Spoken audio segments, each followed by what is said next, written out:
It is the dreaded Vote of Confidence Monday here on the College Countdown podcast. I am Josh Neighbors. It's October 20th, 2025, and on today's show, which job is better, Florida or Penn State? Also, we are in the new world of college football because Indiana and Vanderbilt are both top 10 at the same time. Indiana's number 2, number 10. Vandy is hosting game day after beating LSU as the Missouri Tigers come to town. And so for back-to-back weeks, the Vanderbilt Commodores will be favored in those games. No camera today for me. We're about to get the new laptop set up, so it should be all good by midweek this week because my connection is not very good right now. So doing whatever I can to make sure the highest quality is preserved. Make sure you guys like the video, subscribe to the channel.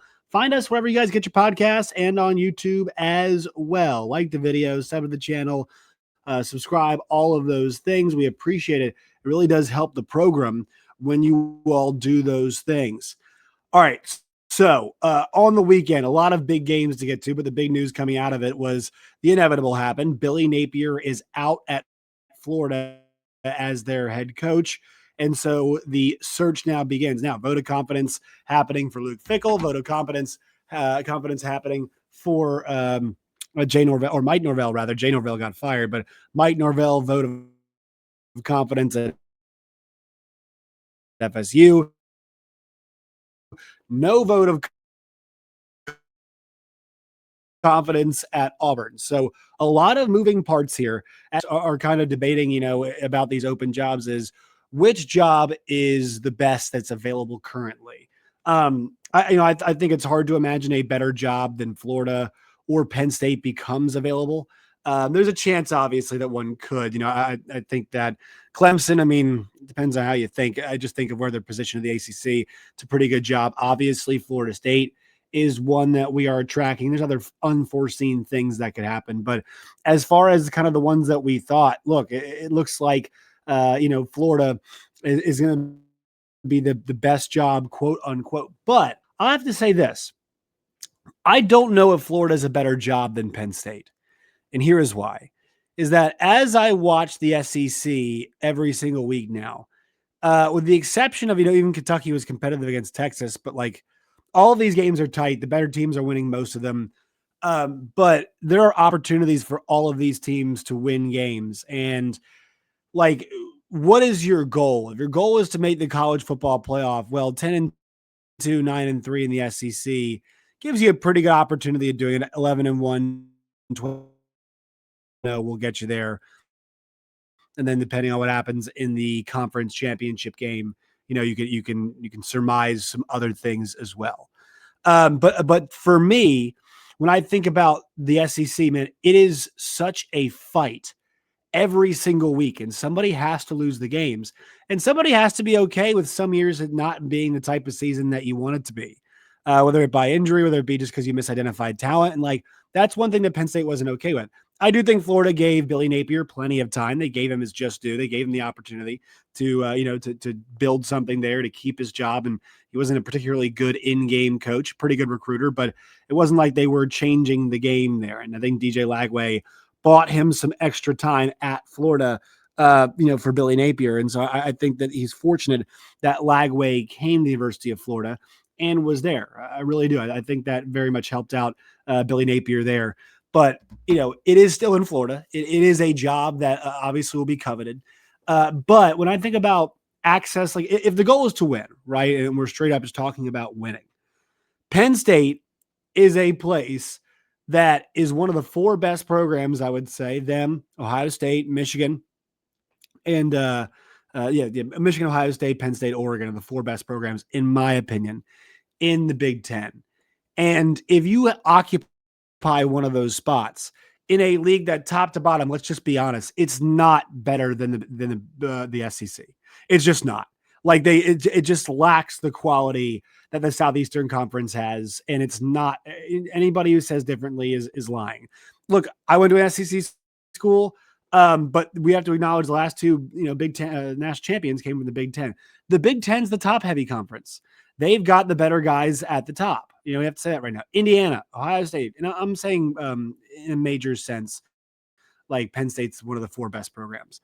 But Indiana, Ohio State, Oregon, Then you've got these teams who are next in line right now. There's like a 10-way tie at 3-1.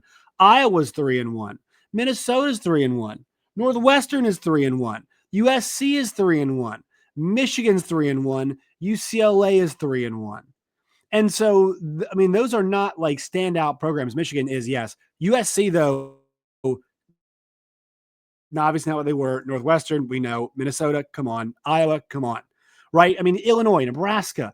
Right? Nebraska gets thumped on a Friday night against what is pretty decent, I would say, Minnesota team. Washington, 5-2 this year, but they're 2-2 in the league. Maryland's 1-3 in the league. Michigan State's 0-4. Penn State's 0-4. Rutgers 0-4. Purdue 0-4. Wisconsin 0-4. Like, there are 1, 2, 3, 4, 5. Let's see. There are 5 0-4 teams in the Big Ten. Okay. That is not how the SEC is.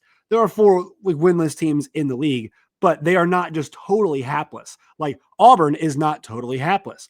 Arkansas's got one of the best offense in the country, the worst defense in the country. Mississippi State is not totally hapless. Those teams that are in the bottom of the Big Ten are very much hapless. Like Wisconsin is just terrible. I mean, the last 4 games, honestly, all 4 of their conference games, 27-10, 24-10, 37-0, 34-0. They've been blown out by a combined 71 points in the last 2 games, right? They've scored 0. They've scored 20 points total in 4 conference games. Okay, so that's just not a good team. Purdue, God love Barry Odom. He's trying his best, but like lost by 16, lost by 7, lost 19-0 last week. Before that, it was a 26-point loss and a 16-point loss, right? So the quality there at the bottom, and I think the middle part too, I would take a lot of those teams. The point being here is that the access to the playoff is a lot easier. And we saw Penn State last year, they go through that schedule through the regular season, and you think about how they got to the championship game, like their draw. Think about on a week in, week out basis what they had to deal with. It was not like they were playing this unbelievably difficult schedule. I mean, go back there and look. Like the thing about the Big Ten is you can circle 3 games on all of the good teams' schedules and then basically just be like, all right, we'll see it like just in between, just like chill. And if they get in a close game in one of them, okay, we have fun, we watch it. But last year, West Virginia on the road, by their coach, Bowling Green, Kent State, Illinois, which is 21-7 win, UCLA at home, at USC, at Wisconsin, and USC was not great last year. And then you had Ohio State, which was the big one at home. They lost it 20-13. Fine. Washington, at Purdue, at Minnesota, Maryland. And then in the championship game, you played Oregon and you nearly lost. So, I mean, you lost the 2 biggest games on your schedule and you lost them close by a combined 15 points. But still, you were able to go to the playoff. And then because you got a good draw, SMU and Boise, you were able to make the Final Four. And look, like, that's why I think this is a good job, because Florida might have more resources. They might be closer to better talent, but like, is it a totally different difference? No, I mean, these brands are national brands, and winning really comes down to a lot of times. I mean, at this point in time, how much money you spend, did you hit on the right guys in the portal? Like, did it transfer? So your talent ID is going to be really important, much like it always is. And for Florida, the offense has not really had that success. Lagway has not come along the way they wanted to. They identified a good talent, but it's not come to fruition. Penn State, same thing, Drew Aller and whatnot, but like it's pretty similar situations. And so the situations are semi-similar. Once again, I do think you can out-recruit Penn State at the University of Florida, but if they are similar situations, I really do think Penn State's, if you just care about winning, I think Penn State could be a better job because they've had, really long-term head coaches. Florida's had 4, and I think this is going to be the 3rd hire if they let Scott Strickland do it. But they've been cycling through people. And, at Penn State, there's more staying power because the week-to-week is not as difficult. I mean, we just saw Florida had a gut one out against Mississippi State, and Mississippi State's had a bunch of close calls against a lot of these SEC schools. So, once again, Florida is it's a great place to be. It's got a lot of tradition. They've won 3 national championships since Penn State's won their last one. And that you're going to have all kinds of resources. It's going to be a great place to play. But Penn State is a lot of those things. Yes, it's colder.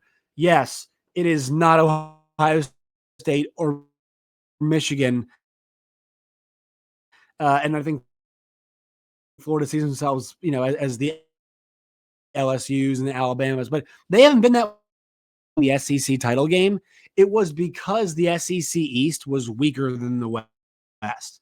It's because they played on the weaker half, and it was Georgia surging and becoming what Georgia has become now. So I really do think that for Penn State, it's really nice to not have gauntlet that a Florida has. Florida elected to play some tough games this year, and I really don't think they should have. I know they wanted to play other teams in the state, but you think about what that schedule ended up becoming for the Gators, and it is a horror show. I mean, USF ends up being a top 25 team at LSU, at Miami, who's one of the 5 best teams in the country, Texas at number 5. USF was unranked. You barely beat Mississippi State. You still have number 5 at Kentucky, at number 8 Ole Miss, Tennessee, and Florida State left to go. Like, what a schedule that is. And yes, you could have avoided Miami, but still, you've got an SEC schedule plus FSU at the end, and it fluctuates how good the Florida State Seminoles are. But still, I'm just saying, if your goal was to straight up win, like Curt Cignetti kind of had the right idea. I mean, at Indiana, hey, if you turn yourself into Penn State, and they've kind of replaced Penn State right now, you're going to have a shot at conference championships because I don't think they've got OSU on the schedule this year. I'll have to see if they do. I don't believe they do. But like you can just KO these teams. Your big rival, like if you're Indiana, and like once again, you kind of just get to chill between in these big games. Yeah, you'll get a close one every once in a while, but if you can keep your team's focus, you're not going to have tough situations like that. And look, this week against Maryland, or they play UCLA, then they're at Maryland, at Penn State, Wisconsin, Purdue. But Indiana's at a point now where they've cleared number 9 Illinois and at number 3 Oregon. So, like, let's be honest, the only program that they had to play on the schedule that is clearly better than them right now is Oregon. And they won the game, right? I mean, and I'm just saying from an overall standpoint. And then the other program that you would argue is better than them, Penn State, is got an interim coach and totally hapless. So, like, they played Old Dominion, Kennesaw State, Indiana State. Number 9, Illinois, at Iowa, at Oregon, Michigan State, UCLA, at Maryland, at Penn State, Wisconsin, at Purdue. You get my point. You can kind of create a really good situation for yourself. And then, look, yeah, you might make the playoff bunch with a team that might not be as good as everybody else, but what if you do have that year where it is? Because you can say what you want about last year's team, and they got Boise, and they got SMU, but they kind of had Notre Dame dead to rights there, and Aller messed it up. So I think that Penn State job, it's arguable that it's a better job than Florida, or you can create a better situation, I should say. Florida outright, yes, it's a better job. It's got the names, it's got the cachet, it's got all of that. Penn State, it's got cachet, but not, I guess, in the way that the Florida Gators do it, in recent memory at least. But Penn State is an opportunity to create a winning situation, much like what Indiana's are, creating right now. Curt Cignetti, Penn State's kind of already created there. It's been created there. It's been established there. What is possible? So I just think from that standpoint, like if you're Eli Drinkowitz, yeah, you'll get rich, you'll get filthy rich, but you get rich at either of these jobs.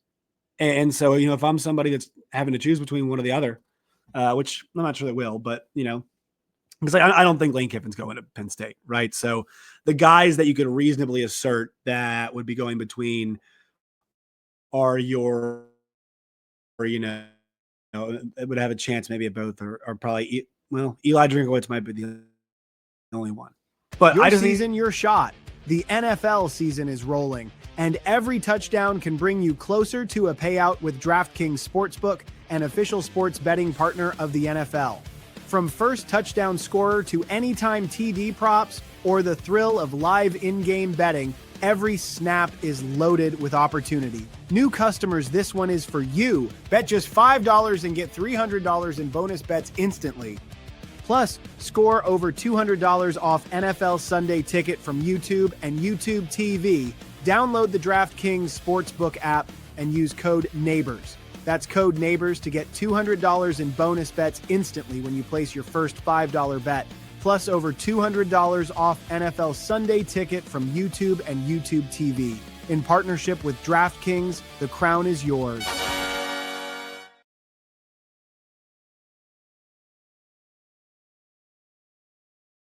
Thank the folks Gambling at problem? Call DraftKings. One more word from gambler. them. In New York, call 877-8-HOPE-NY or text HOPE-NY 467-369. In Connecticut, help is available for problem gambling. Call 8887-897777 or visit ccpg.org. Please play responsibly. On behalf of Boot Hill Casino and Resort, Kansas. 21 plus age and eligibility varies by jurisdiction. Fees may apply in Illinois, void in Ontario. Bonus bets expire 7 days after issuance. See sportsbook.draftkings.com/promos. NFL Sunday ticket offer for new subscribers only and auto renews until canceled. Digital games and commercial use excluded. Restrictions apply. Additional NFL Sunday ticket terms at youtube.com/go/NFL Sunday ticket/terms. Limited time offer.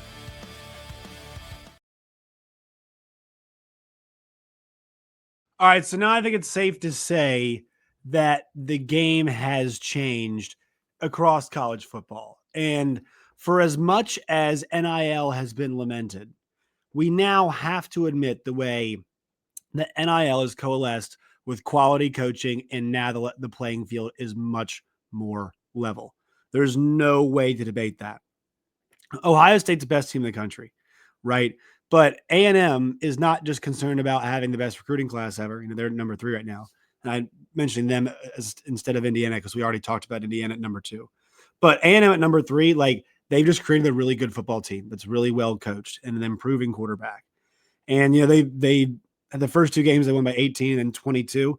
They won by 1, they won by 6, they won by 22, they won by 17, they won by 3. They have won games 16-10, 41-40. 34-17, 45-42.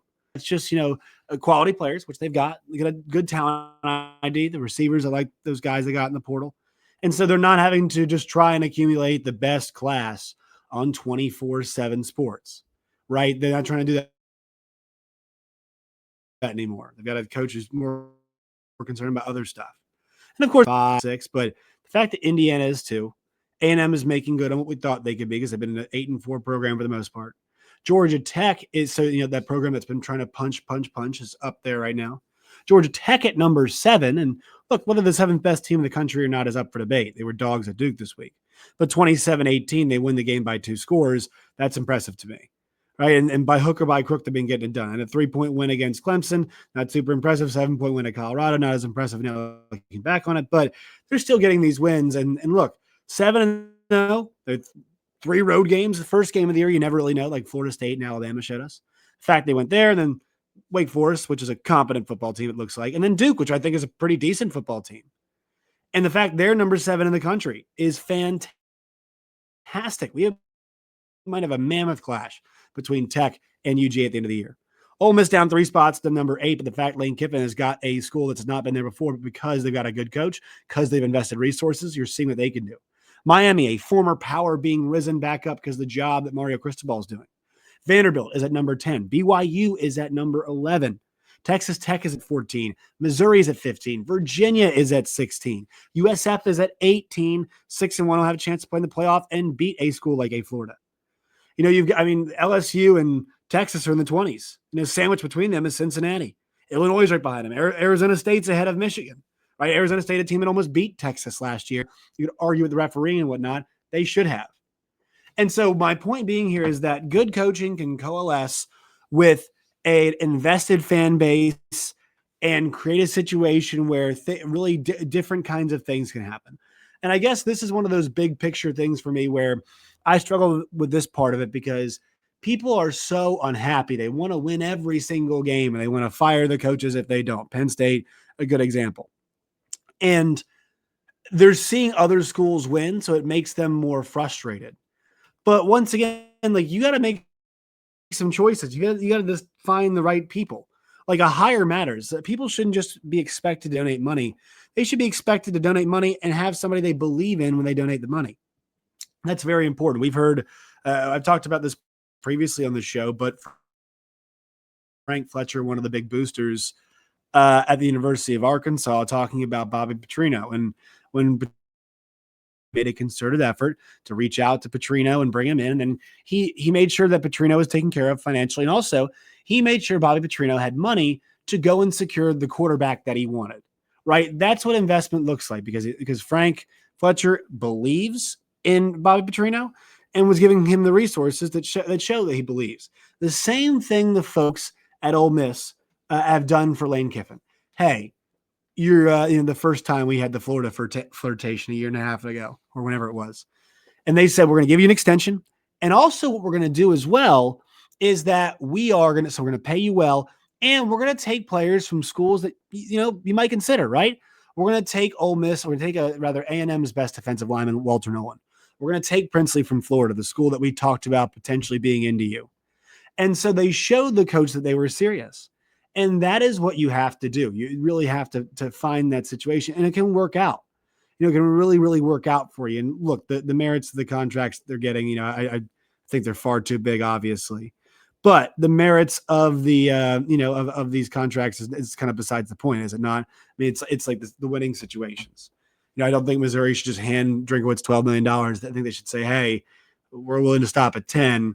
I'm sorry, we're not going to give you 12. And I hope that, that you want to stay here and whatnot. But that's kind of, once again, besides the point.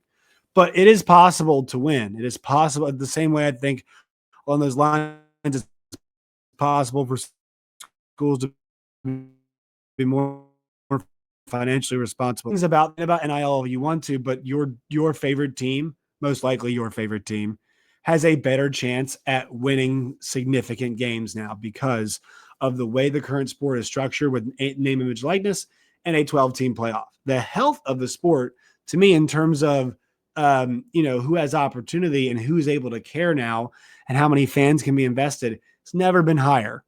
Never been higher. It's not like we used to have a sport where it's like baseball almost, right? You had 2 losses. Well, if you're a blue blood, the season's basically over, right? Well, now it's not the case. It's not like a baseball season where, hey, we're 10 games under in July, it's over, I don't care, and there's 3 more months of the season. It's not like that anymore. And I think it's good that it's not like that anymore. And so I know the AP poll is, arbitrary, and by the end of the year, we'll still probably have the heavy hitters there at the very end. But the fact that Missouri and Vanderbilt are playing in a top 15 matchup after one of them beat LSU and one of them beat Auburn this week is showing you where the sport is trending, right? In a positive direction where everybody has opportunity. Might make it more unpredictable, might make your team more unpredictable and make it, a bit more annoying on you. You don't see as much consistency as you like. But I think the overall health. All right, that will do it for today's show. Make sure you follow us on Twitter. I'm at @JoshNeighbors_. You can find the show at CC Podcast JN. He is at Jack Allen TV when he comes back on Wednesday. Appreciate you all listening. Leave your thoughts, your comments, like the video, sub to the channel. Talk to you all Wednesday.